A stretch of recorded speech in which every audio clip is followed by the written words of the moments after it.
Hey folks, hope you're having a great Thursday wherever you are. I'm going to do something a little bit different, titling it Things I Learned Along the Way. And these are things that I'm just going to share tips, experiences that have proven helpful to me as I move forward in life in general.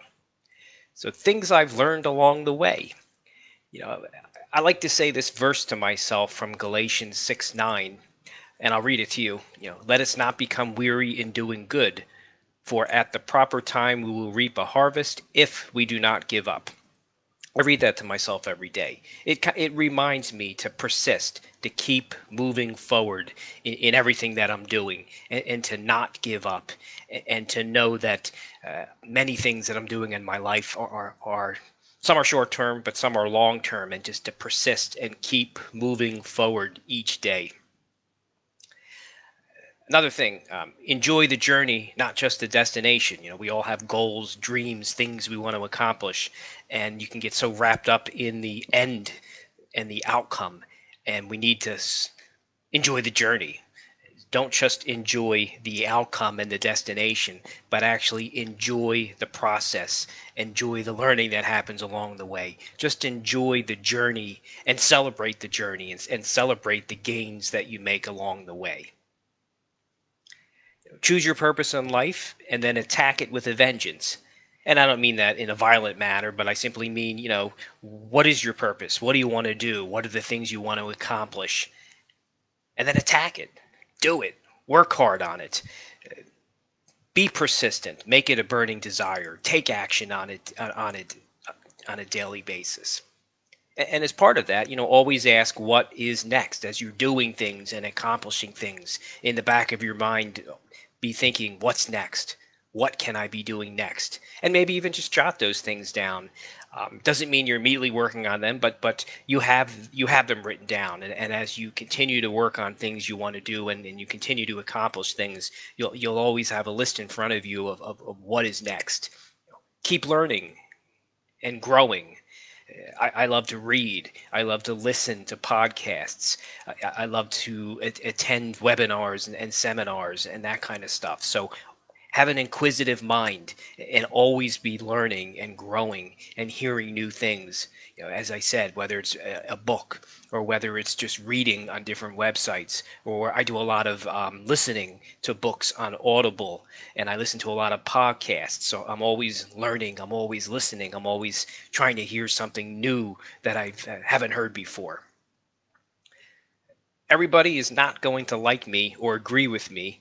Do my thing anyhow. So if you have a burning desire, something that you want to do it because it's something that's important to you. Do it because it's something that you enjoy, you have a passion for, and you want to make sure it gets done. Don't let others sway you and others' opinions sway you from being persistent and moving forward and taking action on the passion in your life.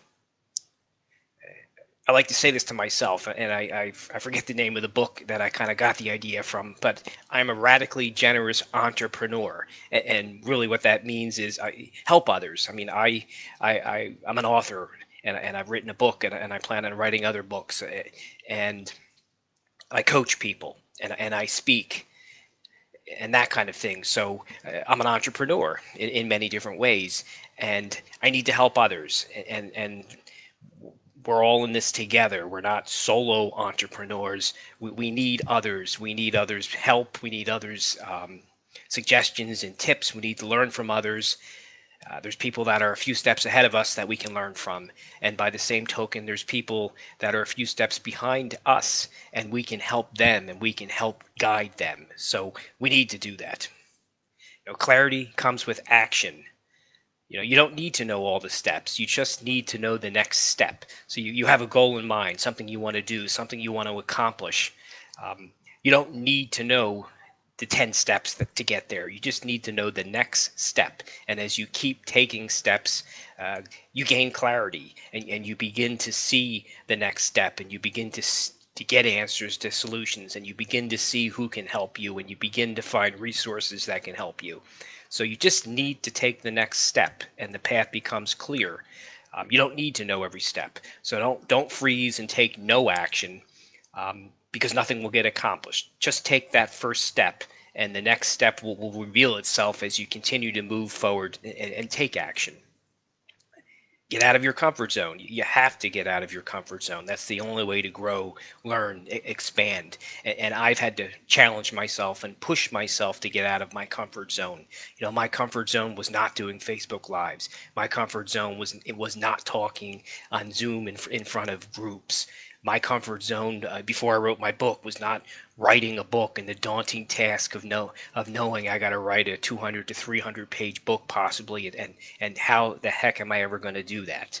So you got to push yourself out of your comfort zone to try and do new things that scare you, but you expand your comfort zone. So you need to continuously expand your comfort zone and keep moving out of it. My silent times prepare me for the times when I need to take action. My centering prayer sits are vital. I sit twice a day. I sit once as I get up in the morning, and then I take a second sit before lunch. My reservoir runs dry. I need to reset, reconnect to God, reconnect to life. And that second sit is much, much needed. It helps me finish the day strong. I'm always amazed when I look back at the end of the day at what I've accomplished. And it's because I took a second sit and calmed down and slowed down and reconnected to life. If I didn't take that second sit, I'm certainly not going to be as productive the second half of the day as I could have been. So I need my silent sits. My morning sit starts me. It starts me, it grounds me, it connects me to God, connects me to life, it gets me going. It's God and I sitting, and then God and I partnering to begin the day. And then my second sit is really like a reset, restart button. So I need my sits. Have fun. You gotta have fun in life. And I like to do a lot of fun things. I like to watch movies with my wife, watch movies with my kids. I love to sit down and have a cup of coffee. I love to take walks. I like to go to the gym with my friend. I like to read books. I like to take pictures, actually just with my iPhone. These are things that I enjoy. I like to walk in small towns. I like to go to the beach. I like to walk on the boardwalk. These are all things that I enjoy. So you got to have fun in life. Exercise, walk, move. You need to do that, particularly if you're depressed. Movement is helps greatly if you're sad and depressed. Movement is much needed. So as much as possible, you exercise, walk, move. And I go to the gym 3 times a week or so, and it involves kind of weight machines and aerobic type of workout to get my heart beating.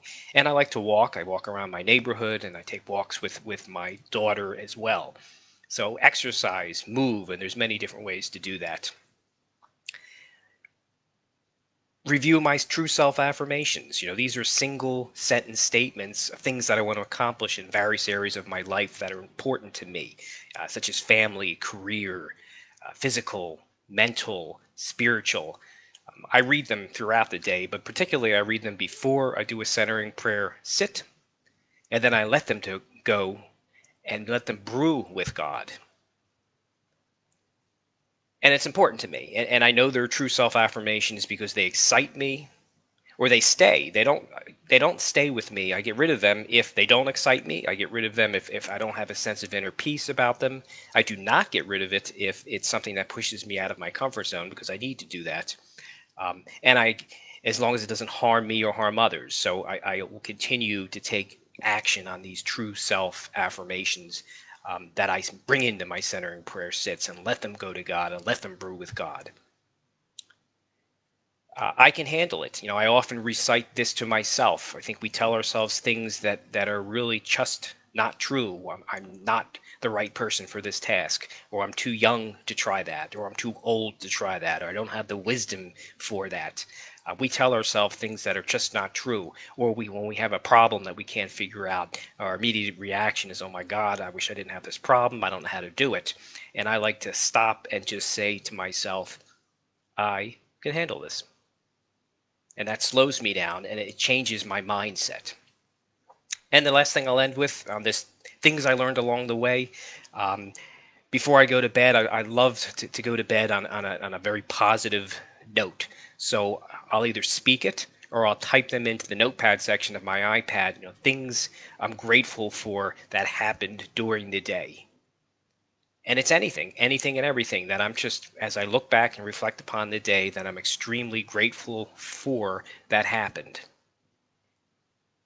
And it just puts me in a nice set. And I like to think that I'm falling asleep with gratitude and I'm waking up with gratitude. So I hope you found some of these things helpful, things I learned along the way. I hope you found some of them helpful. And if you have things that you've learned in addition to some of the things that I mentioned here, put them in the comments. Would love to hear them.